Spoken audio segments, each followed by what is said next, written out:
The danger seems to be again around us. Because I know one of the pro-CPM scholar from Canada was talking me when I wrote that article, Modi, would he take Abraham Lincoln route or George Bush route? If he takes Abraham Lincoln route, he will have to fight his own organizations. He will have to fight his own Brahmins within RSS. He will have to fight the industrialists and the capitalist banyas. And he will have to fight his cultural armies. Then side by the scheduled caste, scheduled tribe, backward classes. And there would be some kind of a freedom step further. But if he does not have that vision, if that he cannot do that, then he would become George Bush and will go after the minorities, the whole state. Then there is kind of a massacre, a holocaust is possible. So when I wrote that, some of these my communist, even Muslim friends thought that I am supporting Modi. So it is in this context, it is a time really to clarify my position. And now how should we understand caste from the historical position where we are today? What is it? As I have been writing for the last 25 years, ever since I started writing my thesis on Gautam Buddha's political thought, then why I am not a Hindu, post-Hindu India, Buffalo nationalism, untouchable God, and then now recent my serious reading and rereading of Islamic history along with the history of Christianity. Some of my positions keep changing, there is no doubt about it. I need to confess that. Now, what is the status of caste today? And what is the status of India today in the world? Now, as we stepped into the first phase of 21st century, the status of the nation on two major fronts, if you understand that status of nation through the caste structures, one, India and Nepal are only two nations, but by and large it is a unit, Hindu unit, where the Hindu religion exists, is only land where idol worship, much worse than what it was during Prophet Muhammad period, exists in this land. Now, idolatry was a major problem for Prophet Muhammad. If you were to study the contemporary Arab world of Prophet Muhammad, he fought two battles, two wars with his own relatives around Makkah to remove idols from that place. You all know that there were about 325 and odd idols in Makkah. And he fought two wars, literal wars. Yeah? Two literal wars. So, idol worship or idolatry was anti-developmental both in spiritual life, in social life, in economic life. Now, before Prophet Muhammad, the first major war against idolatry was waged by Jesus Christ. When Jesus Christ came to Israel land, there were four castes in Israel. The first caste known as Pharisees in Israel. They were the priests. They were handling synagogues. And the mass was constituted of what is known as Gentiles. They were like Sudras. They were tillers of the land. They were looking after cattle, sheep, goat. So Jesus' mother was a shepherd. Jesus' father was a carpenter. Now their marriage was intercaste marriage. And so there were a number of other castes in Israel, communities, which were part of the, like Sudra, Gentiles. Then there were untouchables in Israel called Samaritans.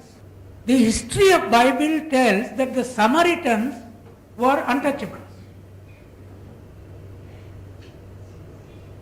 And there were tribes also in Israel. Now what happened? Jesus abolished untouchability when he met Samaritan woman. When he was thirsty, he went and asked for some water. Then she says, I am an untouchable, you are a Jew, how do you drink my water? He says, no, there is something misunderstanding with you. You give me drinking water, I will give you spiritual water. Then your untouchability is washed out. So that's how he abolished the Samaritan untouchability when he was campaigning. Then he fought with these upper Brahmins. His 12 disciples started going around the world. You know St. Thomas came here in the 1st century. But what happened? He came here, he was a Jew. And he converted only few Brahmins and upper caste into Catholicism. He didn't go into lower communities. Whereas St. Paul went into Gentiles, went into lower communities within the Siberian area and converted a lot of people into Christianity from the lower caste. And then Peter went to Rome. They started liberating the slaves. So essentially, Christianity from the days of Jesus liberated slaves and created conditions of no caste system. And that was the first human organization. Before that, about 500 before Jesus, Gautam Buddha rebelled against Indian caste system and Indian Brahmins. That you see my book, God as a political philosopher. But what happened to Buddhism was, Buddhism became one idol worshipping religion, that is Buddha's idol. Buddhism now idol worships. Buddha became a god. Buddha never believed in God. Buddha was never a believer in God. But he became a god later on. So now Buddhism is in China, Japan, Korea, Singapore, Sri Lanka, what we call the Eastern world. And it did not allow caste systems to exist in those countries wherever Buddhism spread. But it remained one idol worshipping religion. Jesus did not even allow that. Jesus did not, he said, my Father, not me, I am not important. My Father is important who is in heaven, who has created all of us.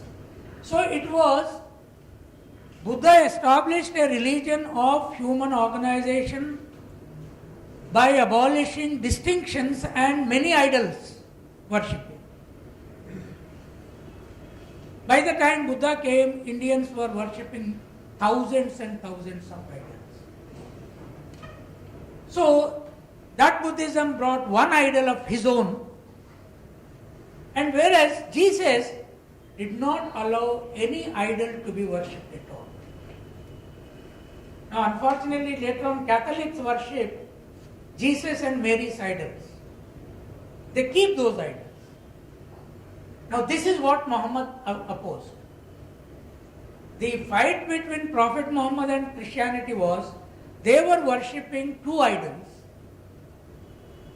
Jesus and Mary. Prophet Muhammad didn't want that. Now, that's how he became the last prophet, without even his own image around. Can any one of you tell me how was Muhammad looking? We can tell how Jesus was, how Jesus looked, what was his dress, what was his dadi, what was his hair, we know, we can paint. But can any one of you paint Muhammad? No, are you understanding what I am saying? All of you can understand English, no? There is no problem. But can any one of you paint Prophet Muhammad? Is he made? Why? Did any one of you paint it? You will die. You will be finished. You know what is happening in France, no? You can't paint him. There is no image. Can any one of you paint Allah? How does he look? You can't. But in Christianity, there is a form. Very abstract form. So what happened? Christianity abolished the notion of idol worship, but Catholicism survived. Prophet Muhammad abolished idols altogether. Now today, in the Buddhist world, there is only one idol, that is Buddha. In Christian world, in Catholic world, only Mary and Jesus photographs we know, paintings we know. In Islamic world, there is no idol form at all. Now the fight between Hinduism and Islam is more because Hinduism essentially is idol worship.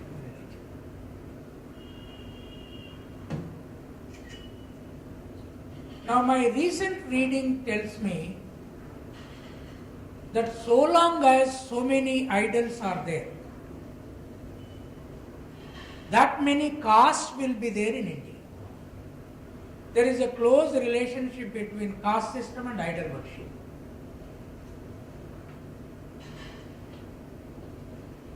Do you understand what I am saying? In India, if there are 33 crore gods, 33 crore idols and more, and 33 crore castes. Each idol worshipping social unit is a caste in itself, or a small group. In Kerala, tell me how many idols you can count, known idols. From Brahma, Vishnu, Rama, Krishna to Shiva, to Ganpati, Ganesh. Can anyone, also is there any study on Kerala idol systems? Any study? Did anyone count? Just an observation. Then if you are silent, I am not going to speak. I have not come here, I am not a Tendulkar, one bat, I am not that. Just an observation. And go to villages. Each small caste has its own idol. Some of them are trees, some of them are stones, some of them are some of them are snakes. Snake gods are also there. So Hanuman, monkey. You know, recently in Haryana, when they talked church, they went and removed cross from the church, put Hanuman there. I mean, it's a big insult to God. Cross is a symbol of sacrifice. Hanuman is what? A muzzle monkey. So, Hanuman, you have Hanuman Vyayam Shalas, right? Hanuman Vyayam Shalas are there? Did anyone go and do dangal? Exercise. Hanuman is not a mental intellectual. He will go and kill anybody. He will take the mountain and carry it and so Narendra Modi is a Hanuman, for them. He's a physical, he's a 6-inch chest. Prime Minister should have big chest, not big brain. That was Narendra Modi's slogan. Prime Minister should have big chest. So I am not suitable for Prime Ministership because I have a small chest. So it is not brain. These idol gods. So India cannot unify cultures because there are number of castes. Each caste has its own culture, food habits, dress code, women's lifestyle, marriage system. Anything is separate from caste to caste. Because there is a caste god, goddess, and then there is a food culture. So what happens is thousands of castes, thousands of idol worship, thousands of small cultures, and there is no national unification at all. And there is no universality. See, world became known to each other. My thesis is, you are all Muslims, I know. Not all? How many of you are Muslims here? Many. Christians? No Christians here. You are afraid or what? You are just saying like this. Full two Christians, right? See, my thesis is, if there was no Jesus, if there was no Bible, there would not have been universal thought before Prophet Muhammad came. Universal thought would not have been possible unless an abstract universal God concept came. God is one. God sits there, watches everybody, is one. So one book, one God. For Indians, they cannot think of one book and one God at all. There is no book for Indians. And Brahmins say we have Rigveda, Yajurveda, Samaveda, Bhagavad Gita. But I keep asking, how many of you read Bhagavad Gita in your life? Batches after batches, I ask teachers, students. Nobody, no Brahmin reads books. So that is the reason why in India we don't read. See, Brahmin never reads books. You don't know, we know. Brahmin come to marriages in OBC houses. But he reads a mantra with aeroplane speed. The boy and girl know only Telugu. That guy reads a mantra in Sanskrit with aeroplane speed. We don't know whether he is asking them to marry, live together, or die tomorrow, kill each other tomorrow. Nothing is known. Only two things. He says, rice samarpayami, vegetable samarpayami, money samarpayami, that is give, and swaha, that is eatable. So there is nothing understanding, there is no book reading. So one of the problems is one book, one God created the basis for abolition of differences. If that one book, one God is not there, each caste has its own God, goddess. There is no book. Then there is separate culture, separate cooking. So Indian caste system essentially is anti-book. Caste system will never allow reading. Because mentally, caste system is anti-reading, anti-universal. See, you can't construct knowledge for a small unit. Knowledge has to be for universal. So something, generalization should be possible in knowledge. Otherwise, you can't produce knowledge. So caste system Brahmin, Kshatriya, Vaishya, Sudra, and then they said God created all of them differently and unequal. Then untouchability. And RSS now has a new theory. Untouchability is created by Indian Muslims, they are saying. Untouchability is not created by Brahmins, not created by Hindus. Untouchability is created by Islam. Now, when did they create untouchability? How many of you heard Al-Biruni's name? Yeah. Al-Biruni was the early 11th century Muslim historian who came from Iran, you know. He was the first person to write empirical history. Al-Biruni wrote empirical history. He wrote about castes, he wrote about Brahmins, he wrote about Shudras, he wrote about... Now, when Al-Biruni came, there were huge number of untouchables in Indian villages. He recorded that. And Brahmins used to treat any Muslim as untouchable. He says, they used to treat even me as untouchable. And Brahmins used to treat even the kings as untouchable. Though when the king came with army and all that, they surrendered. But they used to treat them as untouchables. Now there was a caste by 10, 20, 25. Al-Biruni was in that period. When did Muslims create untouchability? By the time Al-Biruni came, it was full of caste system, untouchability. When Gautam Buddha fought against Brahmanism, there was untouchability. 6th century BC. But RSS is saying untouchability and caste system was created by Muslims. So Indian Muslims have to counter this.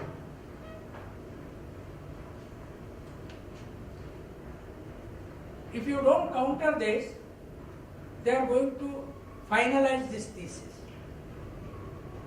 Because it is easy to tell Dalits in North India and in medieval India and so on that look, untouchability we did not create.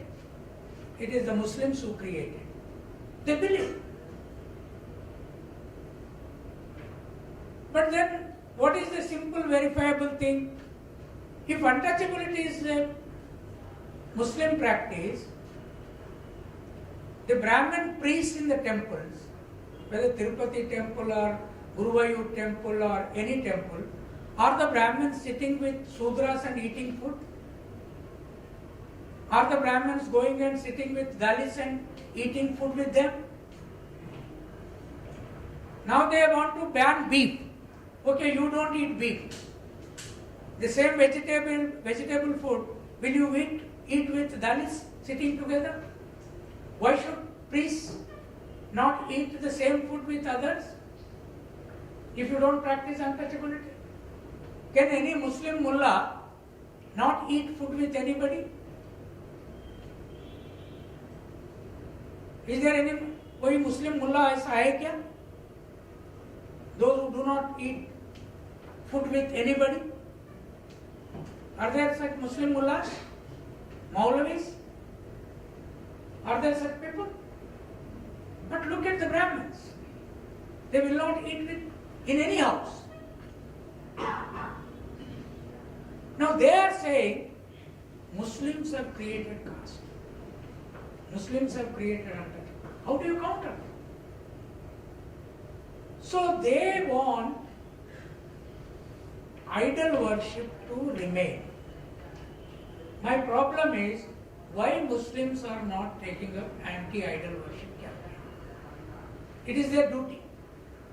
Muslim. Prophet Muhammad took up anti-idol worship campaign with his own relatives. Now, if you don't want to attack idol worship, you cannot attack caste system. Now, if you don't want to attack idol worship, you cannot attack caste system. idol worship is the most dangerous thing, because what happens is you have small culture in small villages. Each village has its own idol god or goddess. Then the other major idol system in India is idol gods with violence. And Vinayaka, Ganpati idol is huge, stomach. He wants so much food. No food for people, but food for him. Then there are lion gods, Narsimha. God as lion. He will be killing Hiranyakashipu. So Hindu idols kill people. And people worship such idols. Now that is nothing but worshipping violence. The Indian Brahmins say that we are non-violent. We don't want to eat beef because we don't want to kill cow. Cow is Gomata, Kamadhenu.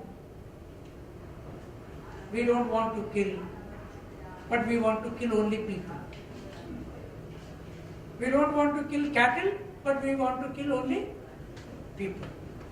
And there are idols with garlands of human heads. Human head, you go to Calcutta, Bengal. Bengali Brahmins are most violent worship people. Once you are worshipping violence, you can kill anybody, nothing happens. Because your God is violent. Is Allah violent or non-violent? In divine theory of violence and also human social moral violence from Gautam Buddha onwards. Before that, all societies were worshipping violent images. And the moral was around the might. Machanyaya. Might is right. Whoever can kill, they can kill. But it was Gautam Buddha who shifted the discourse. Though Vardhamana was there, but what Gautam Buddha said was, societies cannot live based on physical mind. So he shifted the discourse for Dhamma. Dhamma is not Dharma. Dharma is Varna Dharma. You understand what I am saying? Dharma is Varna Dharma. The word Dharma is not justice. Whereas Dhamma is justice. So what Gautam Buddha did was, on 4 counts, he shifted the whole human thought from violence to justice. Dhamma. 1. Any dispute between people should not be resolved through violence, but through congregation. Sangha meeting, majority minority discussion, and majority voting is valid, minority has to accept. That was the first Buddhist Sangha principle. Now after that, Jesus has completely upturned the concept of violence.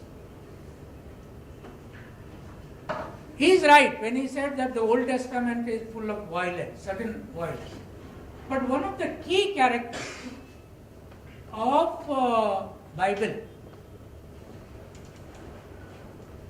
which is slightly different from the Buddhist text, but entirely different from Rigveda, is that it was Bible, the Genesis chapter, which said that God created all human beings equal. So one is whether God is violent or not. This is one question we have to deal with. The second one is whether God is democrat or not. Is God democrat?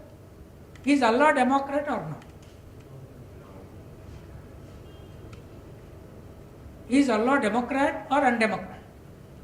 How do you judge? What is the basis?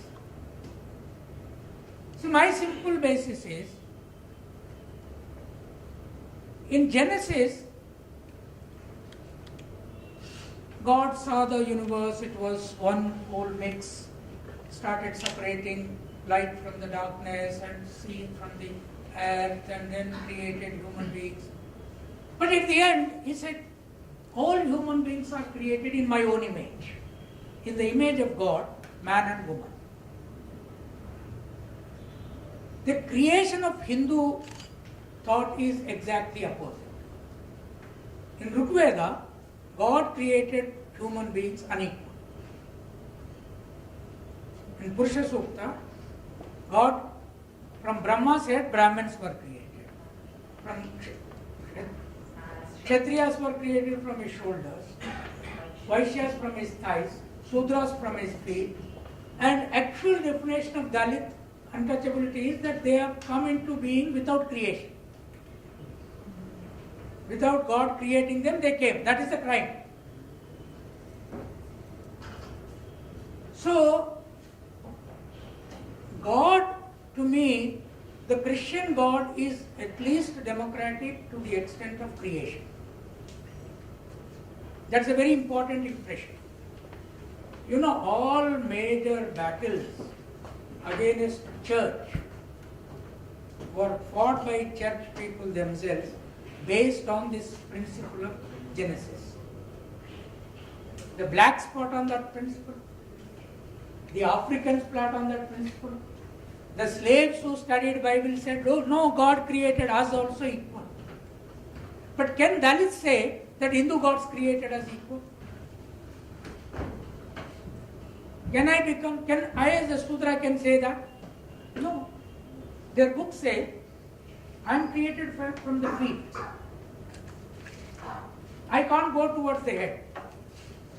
The Brahmins who created from head, they have total control over my body. You know, I keep telling, I come from shepherd family. Shepherd women milk. No, cows are very few, buffaloes.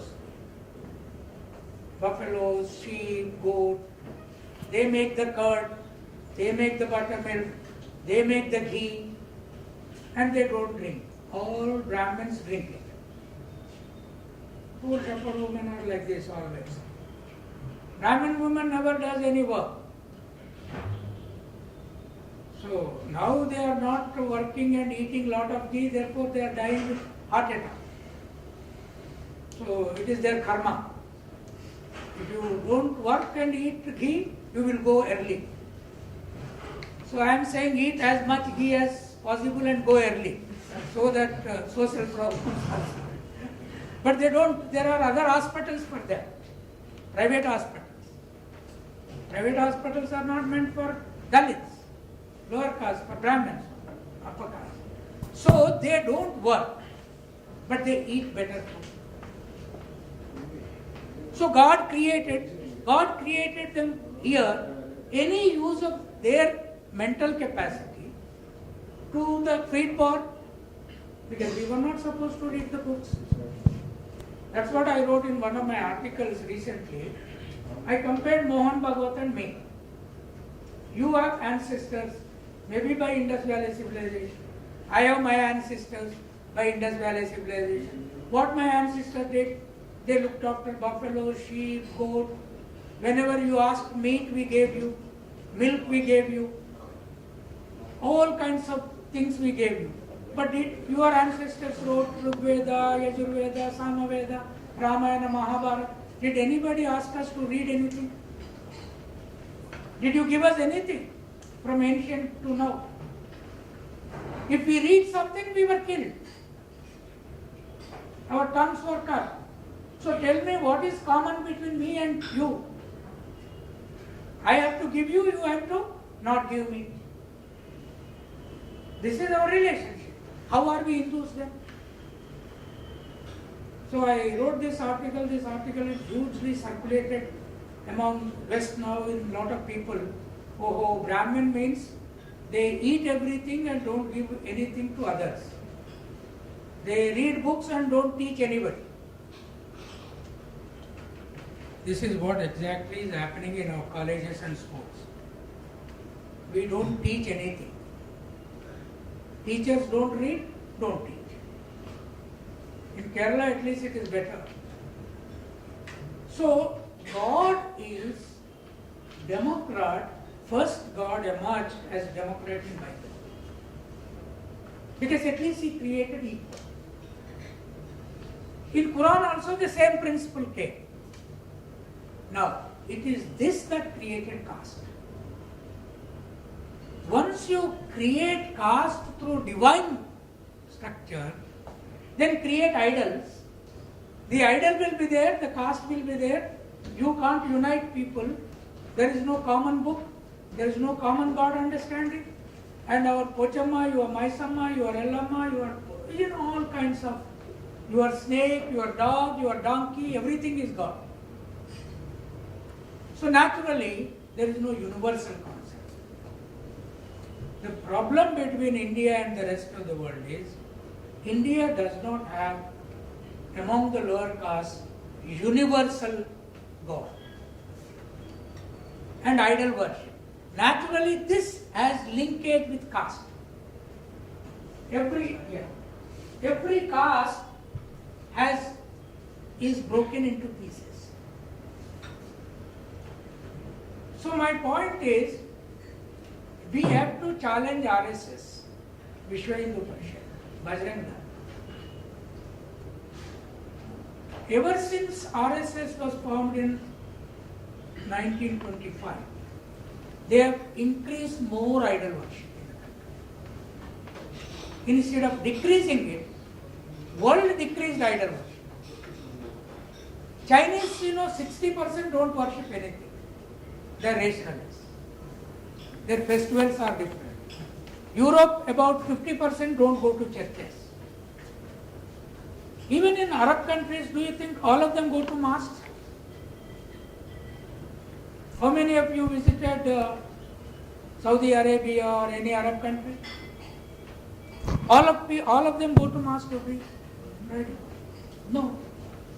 Women pray somewhere at home.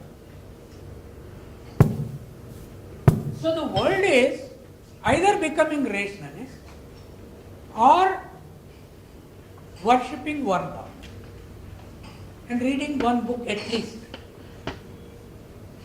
And India is a country of no reading at all. Priests don't read, teachers don't read, university professors don't read, school teachers don't read. Idol worshipping brain does not like reading at all. Because book reading is different from idol worship. So Indian caste system is most dangerous because it does not allow unification. There is nothing like oneness. Human commonness is not there. Then, along with caste, you have idol worship. There is no oneness. If there is no one God with hundreds of names, see, Mohan Bhagavat's name is Bhagavat. He himself is God. Bhagavat means God. My name is Ailaya. My name comes from village God. Now, how can a Keralite understand Ailaya is God? Keralite think that Ailaya must be a stupid guy or a stone. But if my name is Jesus, all of you come to know who Jesus is. If my name is Muhammad, I may be born in a rural village, small village somewhere. If my name is Jacob, So in India, the Brahmin common name is Sharma, Shastri, Varma. They think that their names are, if they go to America, they are nobody's, local guys. They can't even pronounce Sharma. And if I go to America, Ilaiah name is universal. There is a prophet in Bible called Isaiah. The spelling is the same. My name has nothing to do with him. But I keep saying, he is my great-great-grandfather born in Israel. Yeah, my name is ILAIH, his name is ISAIH. So Americans pronounce my name correct. Europeans pronounce my name correct. But Mohan Bhagavat does not know how to pronounce my name. So I am universal, he is local. I used to feel terrible in my college. This Ilaiah, Pulai, why are they coming to college? What do they know? Sharma, Shastri, Rao, Reddy, Menon, Nair. They are intellectuals. If you have Menon name, in Delhi also they will understand. Oh, he comes from Kerala, our own guy, you have to help him, give some job. Nair, okay, this link is established. Sharma, link is established. So suddenly Ilaiah goes to Delhi. Who is this fellow? Generally they think that this Ayya is a Dalit. So Dalit means brainless. They don't test you whether you read or not. So Dalit means generally brainless. Brahmins means generally full of brain. Actually no brain. There is this article which I wrote. Lot of Vishwa Hindu Parishad people wanted to put case on me and all that nonsense. The roots of rape in India. Where do the roots of rape lie in India? In Rig Veda, Indra, the god of gods, kills people, burns villages, drinks soma. Soma is nothing but Kerala Kallu. Drinks all the soma. Then will have sex with Ramba, Urvasi, Menaka, Tilottama, whatnot. God starts with that. Then naturally human being what does? What do they do? Immorality is in our mind, in our childhood. If a college student is thinking that cutting nose and earlobe is not wrong, then he is not one, he is representing a system, an understanding. So what we need to do is, at least Allah, God in Christianity, are not sexually immoral. We don't know, there is no story. So God has to be imaginatively perfect. You construct a God who people want to believe, if they want to believe, at least imaginatively perfect. Now that has not come to India. India worships violence. When gods worship violence, and when ordinary people worship violence, and children think that one husband who sends pregnant woman to forest is a god, is a good god. Rama sent his wife to forest. Pregnancy. He sent. Tomorrow would you like to send your wife to forest with pregnancy? So you can't. It's not good. So God is not a positive example. I'll tell you two grammatic sentences in Renan-Mortar grammar. Subject-object predication teaching. What they write? Rama kills Ravana. What work God is doing? Killing. The second sentence is Krishna steals butter. So Rama kills, Krishna steals. Every politician kills and steals. We are gods. We are like God. Is this grammar? You can't say so and so cooked food. Right? Benjamin, Yellamma cooked food. Cooked is word. Or Pochaya has tilled the land. Somebody looked after the cattle. You don't write that sentence. Rama killed Ravana. What a verse. God's word. And Krishna has stolen butter. Right from class 1, Krishna is taught only with stealing butter. Gopika, stealing butter, all that is good. How can this be morality? So you have to, I have no problem with those who believe in religion. I have no problem those who believe in read books. But you have to believe in a religion which establishes morality. A lot of my own caste people ask me, people say that you don't like Krishna, though you are a Golla, Yadava fellow, and people say that you like Jesus. I said, why should I like Krishna? He got married to 8 women. Hindutva people attack Muslims saying that they marry 4 women. Now here is a God, he has double, 8 women. Okay, he got, in that married woman, there is no single Yadava woman. All of them are Kshatriyas.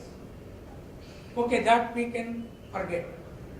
There is a 9th woman with him who is not married always with him, rather. She is Golla woman. So all Golla women, this Yadava women are there for dancing with him without marriage. Every day Valentine Day. How can you have this morality? Now why Jesus is positively appealing to you? And always Krishna carries a chakram with him. Any Sudra rebels, he will go and kill. But Jesus carries with him lamb. Very nurturing personality. And he went to prostitutes. He brought them into civil society. He made them human beings. He touched lepers. He made, people who don't have legs, make them walk. Not that he was just miracle doing.